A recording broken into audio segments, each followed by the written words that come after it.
Tell me again why you didn't come with us. I was ill like a science lesson. I wanted to rock that show, but I was at home with a sinus infection. Aw. No, I don't even remember, man. The thing is, I needed to be there. Now I need to pick your brain, see what I missed out on. It's different. No grenades. Yeah. I don't know, man. That's like telling like a Forza fan there's like no wheels or something.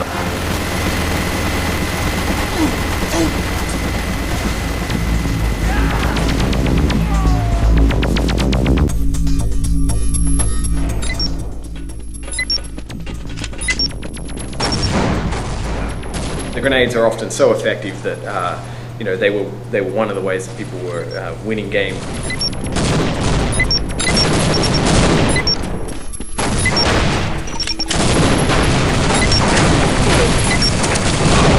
We want much more sharp lines between classes. We want those experiences between classes to be much more divergent. One of the secondary reasons were they were the largest source of spam in the game. We don't like spam for a variety of reasons. We don't think it's not terribly skill-based, and it's also very confusing to new players usually in that they die and they're not really sure exactly what killed them.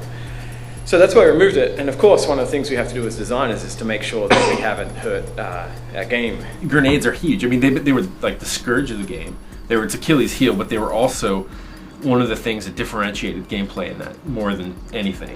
And it was all about the secondary grenades. You know, the classic you've heard me ramble about all the time. Can I do concussion jumps? Can I conk jump?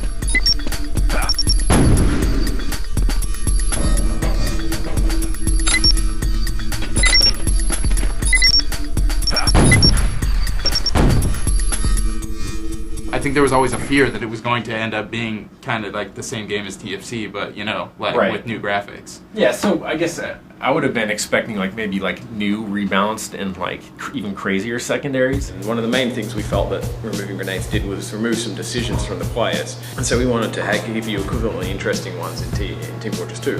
One of the main ways we did that was to take hold of the secondary weapons that every class has that in TFC were kind of afterthoughts and solve some specific problem that the primary weapon doesn't solve. So for example, whether you're a soldier who's dealing with someone at distance dodging at rockets really easily, or a pirate who's such an incredibly short-range class with a flamethrower and can't hit anyone at some distance, you know, switching to his shotgun because he needs to use that. So we've tried to really make those more interesting decisions to make up for that loss of grenades. But the secondary weapons in this game, not only just like shotguns and that sort of thing, but also the melee weapons, you can actually like do damage with them. So even as a class like a medic, you know, where you are definitely playing like a support role, if you get in a close quarters combat with someone else, you usually can take them down. The things you are given from the get-go, no matter what class you're playing, are just more useful.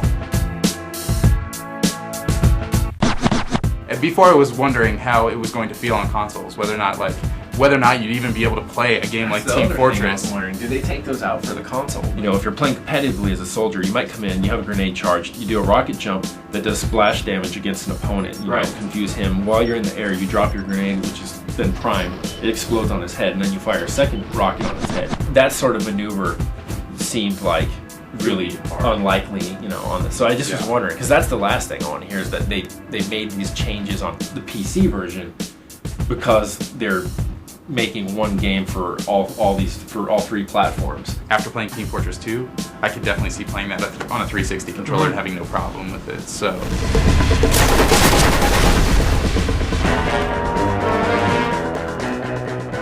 We think of roles first and experiences first, and we get to sort of class embodiments of that later. For example, the scout who used to have a role of being the sort of guy who ran away from combat a lot and sort of avoided combat. We didn't feel that was terribly successful, and we were toying with this idea of someone whose combat experience was all about movement as opposed to sort of aim. So it's not so much about how well you aim, it's about how well you anticipate other people's aim and avoid it.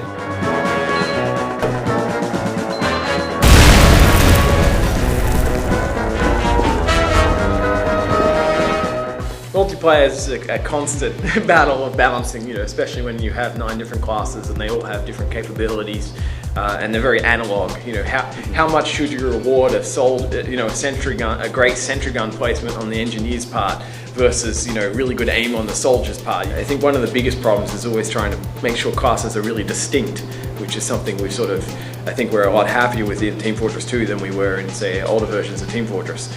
where there were sort of classes which blurred over each other a little too much, and so a really skilled player playing this class was better than a beginner guy at this class, or even an average guy at this class, even though this class is supposed to be the guy that's good at that thing or something. And so trying to solve those kinds of problems were the really tricky ones, I think. This is a game I played in a clan, like extensively, know it so well. I mean, clearly, your guys' perspective is just as valuable as mine, if not more, to a large segment of our audience. I mean, just like, what's your general impression? I play first-person shooters all the time, but like only single player. Yeah. It's because I feel like I'm just, like, whenever I go into a multiplayer situation, I'm just like totally floored. Right. So like I was picking up the support role right from the beginning, like the medic, and it's probably analogous to like the same reason I play like a priest in World of Warcraft, because I kind of like being the sideline guy who's helping everyone else, at least while I kind of figure out what's going on.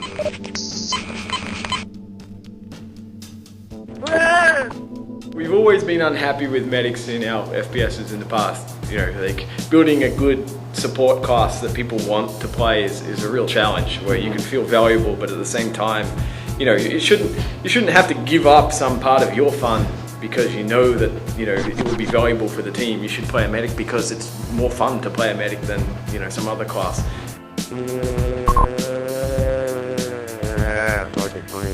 It sounds like this is the biggest class change out of all of them. No ability to infect, Can't infect the other and no players. concussion jumping. Medic was like easily one of the best offensive classes for that mobility. So like the speed with which you could get in and out of the opponent's base. But so now he's largely a support role in the way that it would make sense for a medic to be. We were expecting and deliberately designed, a set of skills into the medics so that there would be good and bad medics, because you need, part of playing a class is realizing that there's a skill curve and that it gets deeper the more you play. You recognize more things you can do that are of use. But something we weren't expecting was that there was such a significant skill to being a good medic target. And so within the company, with over all the sort of months of playtesting we've done, there have been these certain people who have shown up that all the medics really like them because they really know how to work well with a medic. They know how to sort of keep one eye on their medic and keep him alive. When they're going through around corners, they try and keep a wide berth so the medic can keep their beam on them the whole way, and all these kinds of little subtle movement things about keeping your medic alive. I spend most of my time like crouched behind a rock when there's a heavy,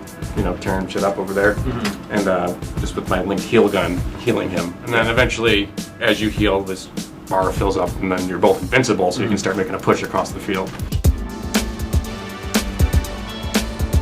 How do you get like 10 guys to act like a team? And they've never met each other. Some subset of them have voice communication, maybe even none of them, and they're expected to somehow like work together in a great coordinated thing. And of course, as we find through years of experience on DOD and CS and TF2, is that, hey, this is really freaking hard. We said, all right, well, can we deliver a really, really good experience between two guys? Can we make two people feel like they're incredibly connected? That like, if they could talk to just each other and they were all working together, or the pair of them were just working together, could we deliver on a really good experience there, as opposed to delivering, an okay team experience to everyone? And so that's sort of like what started the medic sort of mechanic.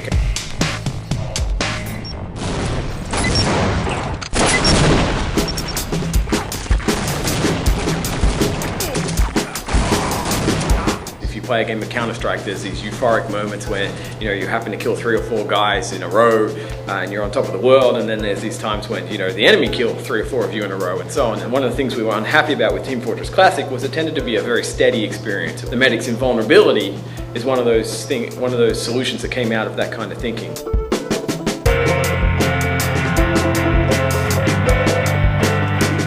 In our single player games, we found that pacing is really important, like giving people moments of rest and building up to crescendo and having these really, really tense moments that you overcome, and you have this great feeling of satisfaction.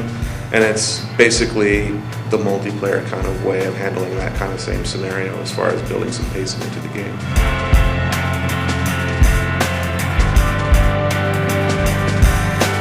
The control point system sort of sets up what's the basic sort of goals for each team, which is someone's attacking and someone's defending. So it sets up that offense and defense thing. The other thing it does is it allows us to sort of use the entire area of a map. And so one of the problems we had with Capture the Flag, for example, is where if you've got this big map and you've got a flag at each end, then the really important parts of the map are the endpoints. And capture points let us distribute sort of points of interest in multiple areas. At any point you can look down at your HUD and you get a pretty good sense of where the two teams are at. I have an open mind. I'm willing to just be knocked, bowled over by it. And I'm just kind of saying that as, like I said, you know, the guy that's used to certain things, but I want something different too. Say the next iteration of Street Fighter comes out, or Soul Calibur or something, and you find out that they've taken your character and they've like changed like not only like the inputs for some moves, but they've removed some of the moves, but they've added new ones, and it's just like at first it's just you're really resisting. I want to see Valve succeed and show console gamers why they're so cool and PC, but I don't want to see them like turn their back on us. I think the fear was that the game was going to be the same game, and what we've come to learn is that it's not. It's highly different than it was before, and so like even players who played a ton back in the day are gonna have to relearn how to play. The value pack is definitely worth the money. So hopefully console gamers will finally get a real taste of the true Valve experience.